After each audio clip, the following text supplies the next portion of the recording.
Vamos lá. Bom dia, Rafa. Bom dia. Hoje nós estamos aqui para, fazer a tua apresentação aí de trabalho, de conclusão de curso. Você terá 15 minutos para explanar toda a sua ideia, sua revisão de literatura. Depois nós vamos solicitar que você desligue seu microfone e eu e a professora Keila, nós vamos discutir sobre o seu trabalho, sobre as ideias, e a gente retorna fazendo a leitura da ata de defesa e a sua nota final, certo? Tá bom. Na hora que você falar que tá ok, eu já começo a colocar o tempo aqui. Pode começar. Pode? Então vamos lá. Pode começar então. Bom, meu tema é sobre prevenção de infecção associada ao PIC e unidade neonatal. Meu nome é Rafaela Negrini Fonseca e vamos lá. E teve um problema.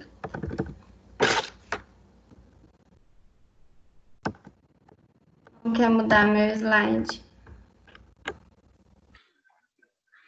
Vai com a setinha. Não vai, gente.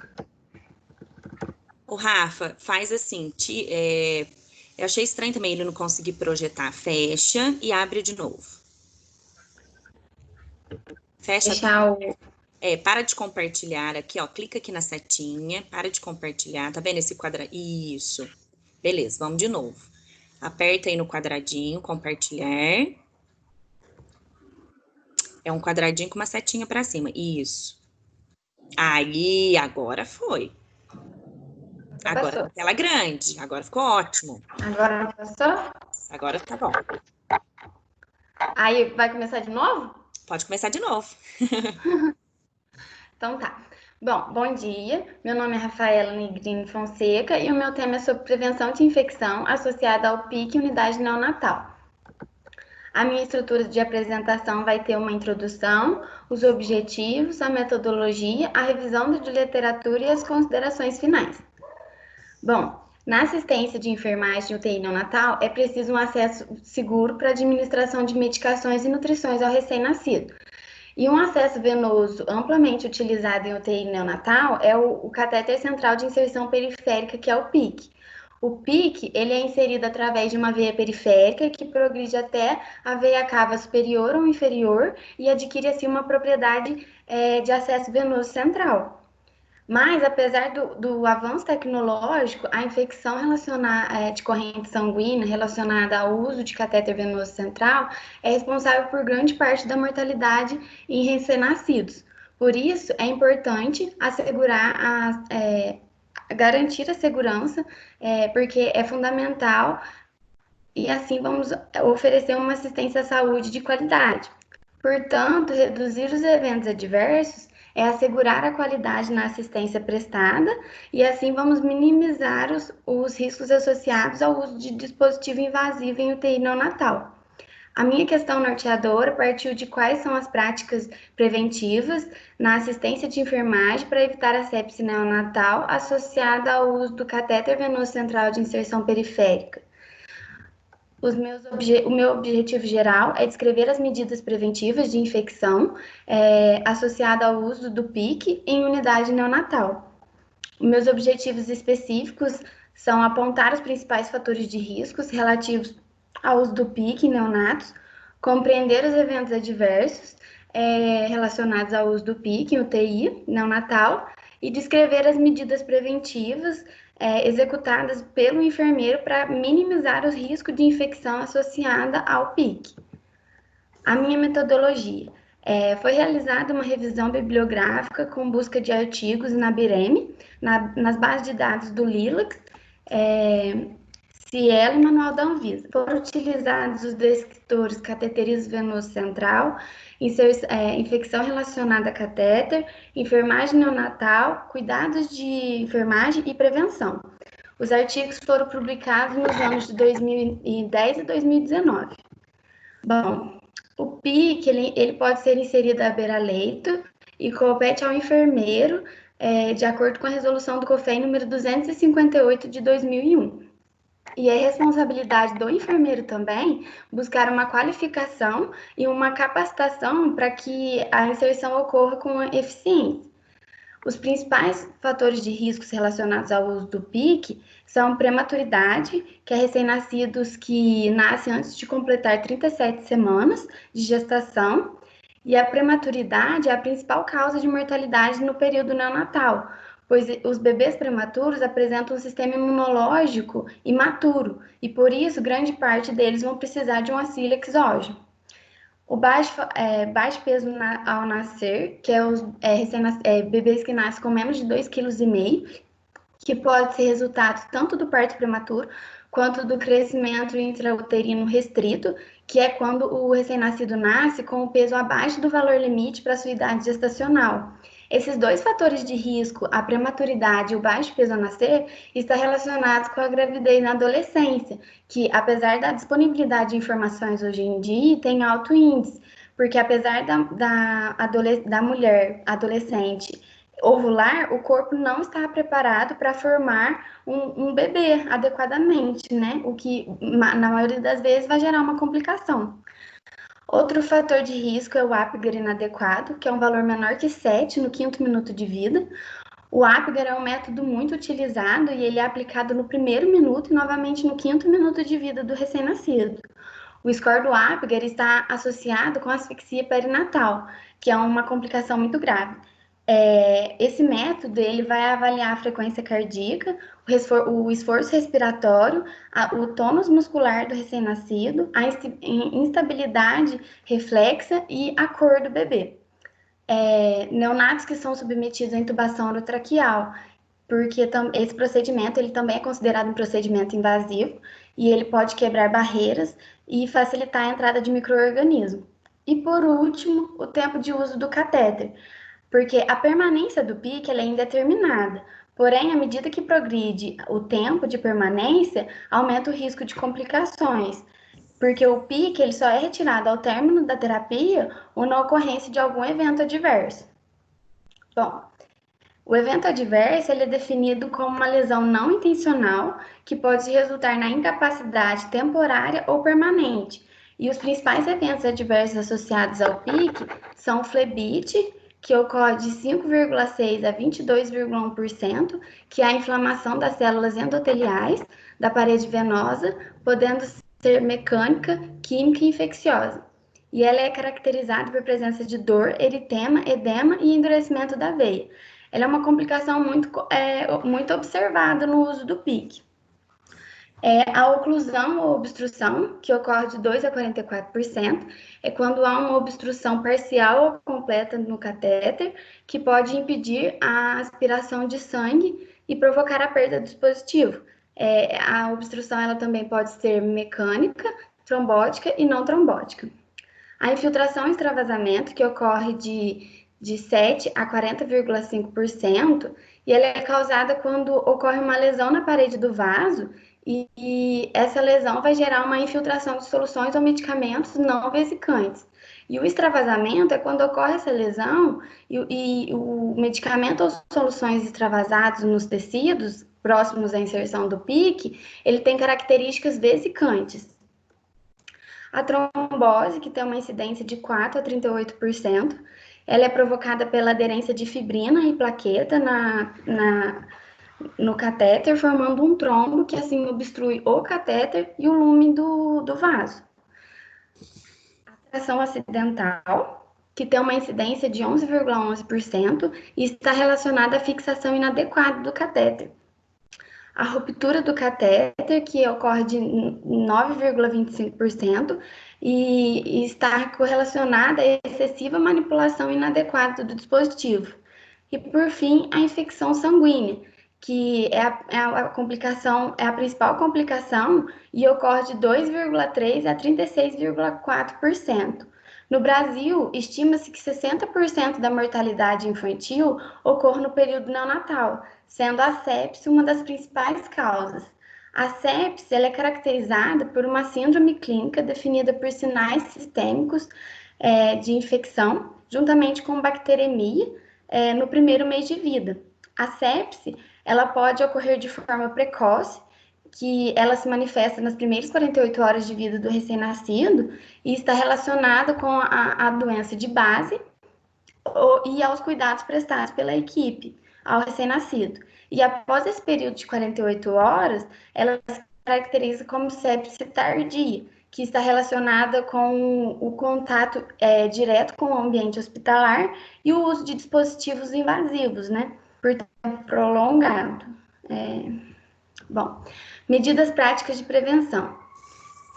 É fundamental a capacitação permanente para os profissionais da saúde, para que assim eles possam desenvolver a habilidade e o conhecimento no manuseio correto do PIC. Medidas educativas também voltadas quanto ao manejo correto dos acessos vasculares, monitoramento dos cuidados que devem ter durante a terapia com o PIC e a manutenção adequada são parte dos programas educativos muito importantes que vai evitar o surgimento de complicações. Orienta-se também realizar treinamentos com os profissionais da saúde e principalmente os enfermeiros quando há mudança de produtos, os dispositivos ou as tecnologias que são utilizadas durante a inserção e durante o cuidado na terapia com o PIC. Porém, a gente sabe que, hoje em dia, a adesão de boas práticas por parte dos profissionais é um grande desafio, mas há também uma variedade de opções de estratégias no mercado que possibilita essa mudança no comportamento dos profissionais, que é o principal objetivo da educação permanente, porque assim vai diminuir a ocorrência de infecção e de complicação relacionada ao uso do PIC. Uma diretriz proposta pelo CDC é o BUDDLE. O BUDDLE ele é um conjunto de cuidados preventivos simples, que são eles: higienização das mãos, uso de barreira máxima de precaução, revisão diária da manutenção do catéter, uso de clorexidina na hora da limpeza e seleção adequada do sítio de inserção do dispositivo, que é muito importante. Outro ponto importante também é a existência, a implementação de protocolos nos hospitais, para que assim vai direcionar, tendo a implementação de protocolos nos hospitais, vai direcionar a prática de enfermagem, proporcionando uma padronização das condutas e a melhora na qualidade da assistência prestada. Bom, com o trabalho, eu pude concluir que a inserção e a manutenção do PIC exige muito do enfermeiro e da equipe também, que tem contato diariamente, uma capacitação técnica e científica constante, para que assim os profissionais possam desenvolver a habilidade e o conhecimento para estarem preparados para agirem nas intercorrências do dia a dia de uma UTI, né? E para que ocorra essa redução de complicações que comprometem a permanência do PIC até o final da terapia, é importante a implementação dos protocolos e dos cuidados preventivos como o BUDDLE, para que haja uma padronização das ações. Mas, além de implementar esses protocolos, é importante também deixá-los disponíveis para os profissionais de saúde, porque muitas das vezes o hospital tem o protocolo implementado, mas os profissionais não sabem, não utilizam e não têm acesso a esse protocolo, o que aí não vai gerar uma diminuição no índice de complicações. Uma estratégia interessante em utilizar com protocolos implementados são os indicadores de qualidade, que através dele o enfermeiro pode comprovar a eficácia do protocolo implementado. Porque o enfermeiro implementando essa estratégia, ele vai mostrar que o índice vai diminuir se tiver adesão pela equipe do protocolo, porque a adesão pela equipe é o mais relevante. Sem a adesão de todos os profissionais da ala de UTI ou de qualquer outra área, qualquer outro setor de hospital, não vai ter a eficácia dos protocolos implementados, visto que os enfermeiros e os técnicos de enfermagem estão presentes na assistência prestada ao recém-nascido 24 horas por dia. E é a partir dessa adesão das práticas, dessas boas práticas de cuidados, que vai contribuir para a diminuição das ocorrências de complicações. E diminuindo essas ocorrências, vai assegurar na segurança do recém-nascido. Bom, é isso.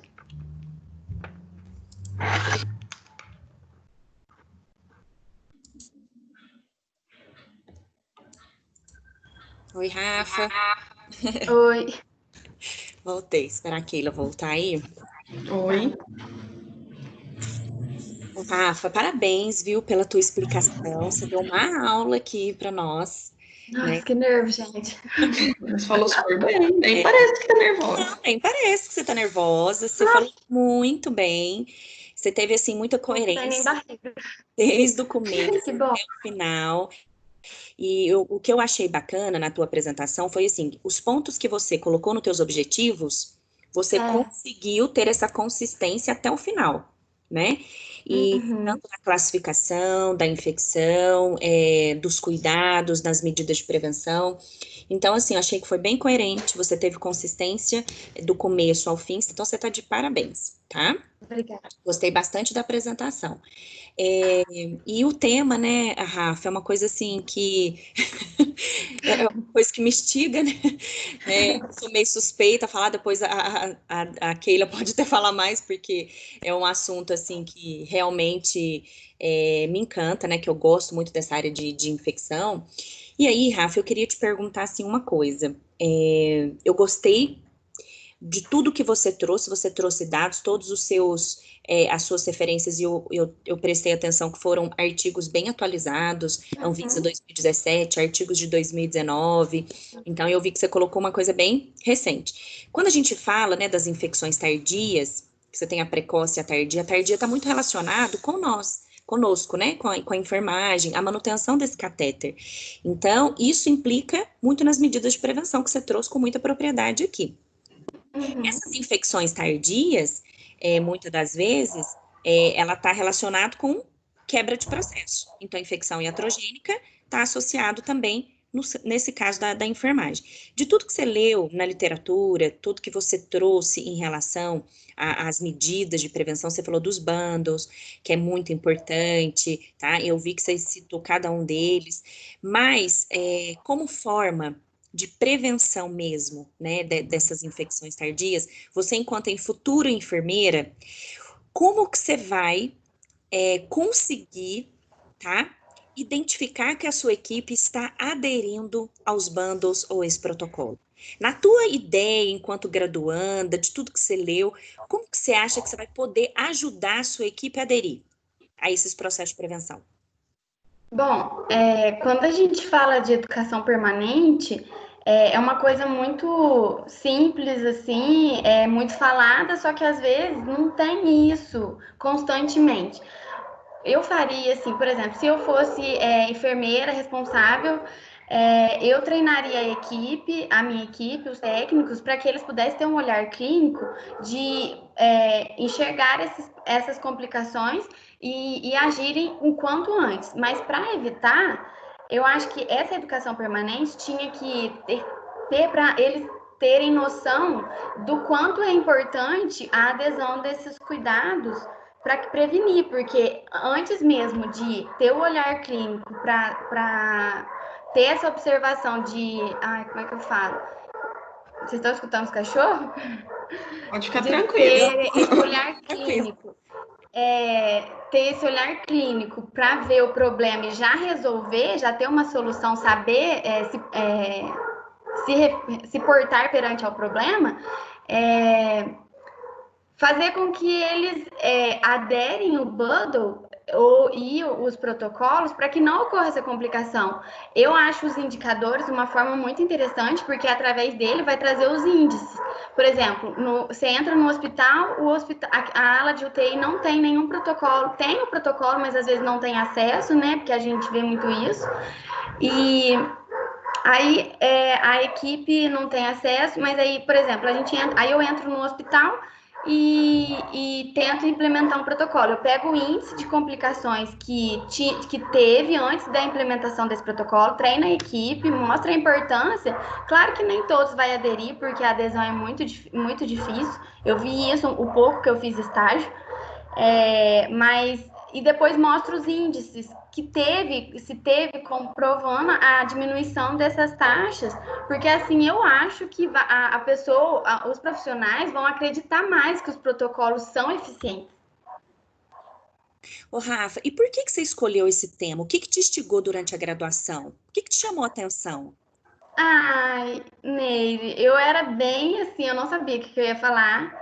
E eu gosto muito de saúde da criança, gostei muito quando eu estudei. E eu lembro da Elaine falar de sepse neonatal. E Hum. aí ficou.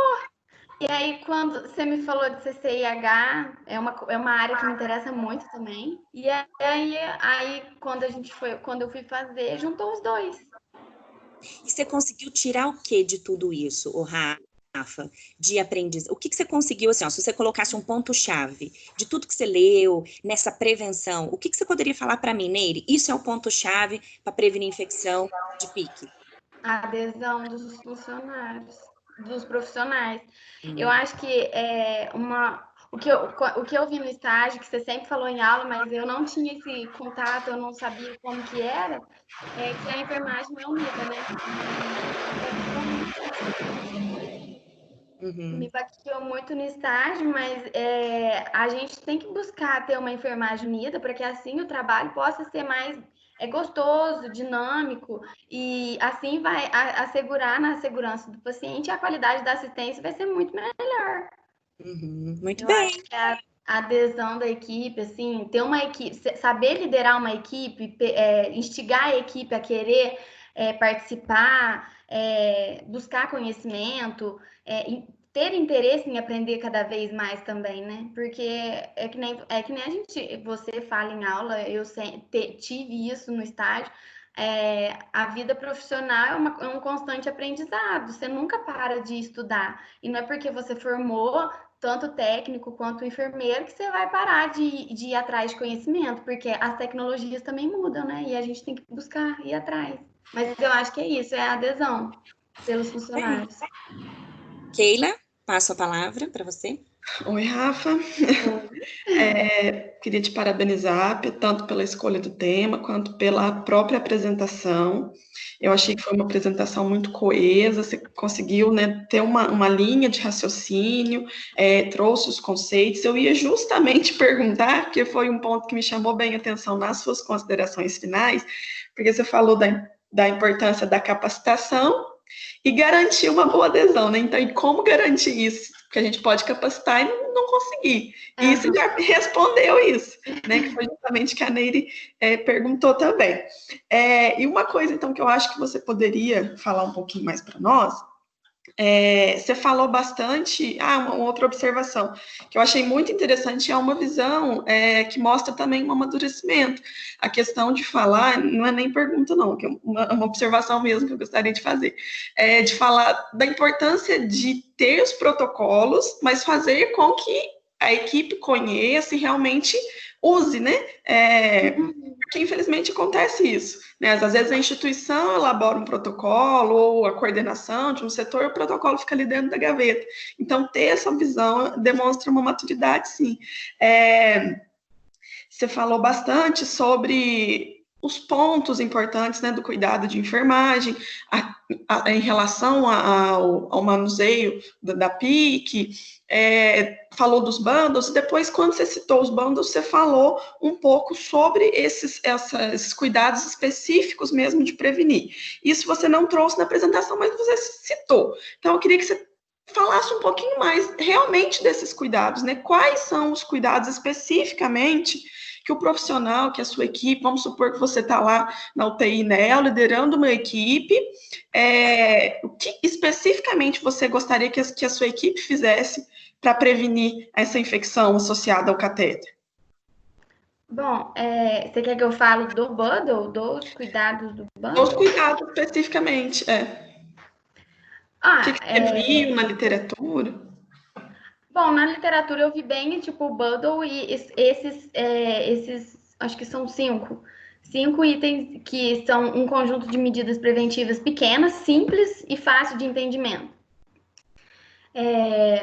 A gente não imagina o quão eficiente é a higienização das mãos, né? Acho que a população tá tendo noção da importância da higienização nas mãos hoje em dia, por conta da pandemia.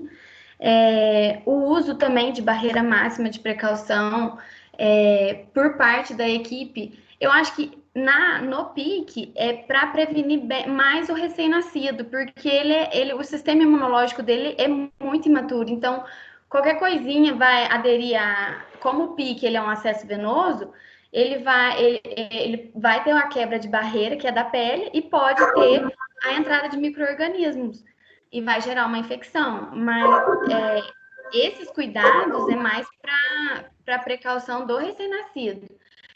Essa revisão diária da manutenção do catéter é porque a excessiva manipulação pode gerar a ruptura do catéter, que é uma complicação, né? Mas os profissionais têm que ter uma observação contínua do local para ver se não tem sinais flogísticos, fazer a limpeza adequadamente com clorexidina, porque o que eu vi na literatura, eu pus até uma tabela no TCC mesmo, foi que 60% de enfermeiros do hospital, de um hospital mesmo, eles não aderem ao uso de clorexidina na hora de desinfecção do hub, que é uma porta de entrada de micro-organismo para o dispositivo, que é muito importante, né, fazer essa limpeza, para que assim não gere uma complicação. E no caso, a excessiva manipulação também, porque o PIC ele é um catéter muito utilizado, né? Só que ele é bem sensível e muito suscetível à complicação. Então, quanto menos você evitar a manipulação que não tenha necessidade, é menos riscos que o recém-nascido vai correr. E por último, a seleção adequada do sítio de inserção.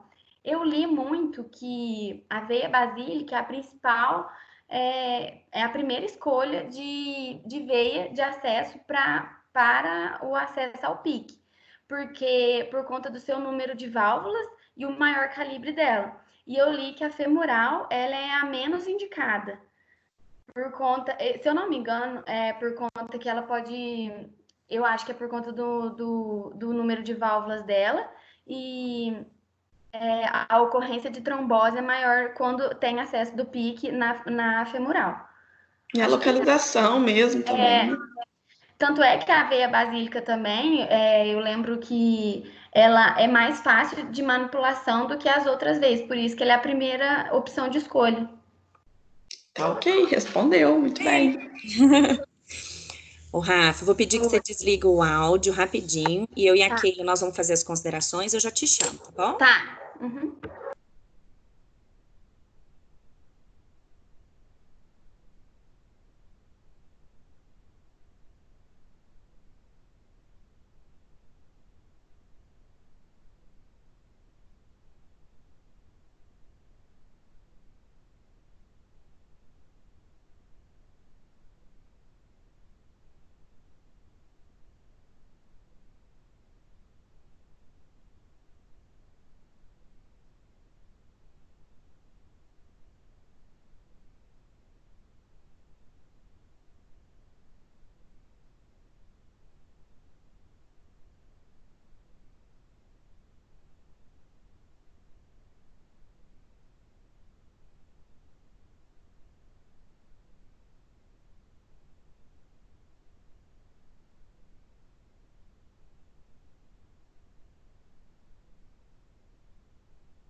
Rafaela, então, para finalizar a sua defesa do seu TCC, eu vou fazer a leitura da ata, tá? Uhum. Ata de defesa pública de trabalho de conclusão de curso, aos 17 dias de junho de 2020, na apresentação online via plataforma Teams da Faculdade Pitágoras de Poços de Caldas, reuniram os professores da banca examinadora para a defesa oral do TCC intitulado Prevenção de Infecções Associadas ao PIC em uma Unidade Neonatal, sob responsabilidade da discente Rafaela Negrini Fonseca, apresentado das 8h30 às 9h, com um conceito final de 4.000 pontos. Parabéns! Obrigada! Parabéns, viu? Você merece, né? Eu que vim acompanhando aí toda essa trajetória, né? Então, eu até falei para aquele, eu vim mesmo acompanhando, e eu sei que foi você que fez, você estudou e apresentou aqui, ó, maravilhosamente bem. Você está de parabéns. Você fala muito bem, Rafa. Já tô descobrindo alguns talentos aqui. Bom, a gente tem que falar, né? Fala bem, já tem assim essa boa, quase não tem muito vício de linguagem, então você tem uma boa dinâmica na hora de falar nessa parte da comunicação. Então, assim, você tá de parabéns. Além de falar bem, te ver uma reflexão interessante também no trabalho, que você tem uma visão aprofundada. Então, pensar aí no futuro, quem sabe pensar em um mestrado. Eu também acho que isso é uma boa, né? CCIH me interessa? Nossa, muito. Como CCIH me interessa? Bom, é uma área que precisa de pessoas muito boas. Eu fico tão feliz, porque assim, é uma área que a gente consegue ter uma visão de tudo um pouco, né? E é muito específico, mas assim, a CCIH, ela te dá uma visão na UTI, ela te dá uma visão na lavanderia, na urgência, emergência, em tudo, né? Centro cirúrgico. Tudo, centro cirúrgico. Então, é um caminho, assim, bacana. Mas pensa com carinho nessa questão de mestrado, que eu acho que é uma potência que você tem. É uma área, assim, que você pode explorar um pouquinho mais aí. Tá bom? Pode deixar. Bom, eu queria agradecer. Pode falar. Agradecer a Keila e agradecer muito a você, Neide, pela ajuda, tanto no TCC1, que você foi a nossa quase tutora, você me ajudou demais, nossa senhora. Agradecer por essa ajuda também no TCC2, que não foi fácil, mas agradecer. Muito obrigada por tudo e estou muito feliz. Fica mesmo, pode ficar. Parabéns. Fica bem feliz. Só um minutinho, gente, deixa eu parar de gravar aqui.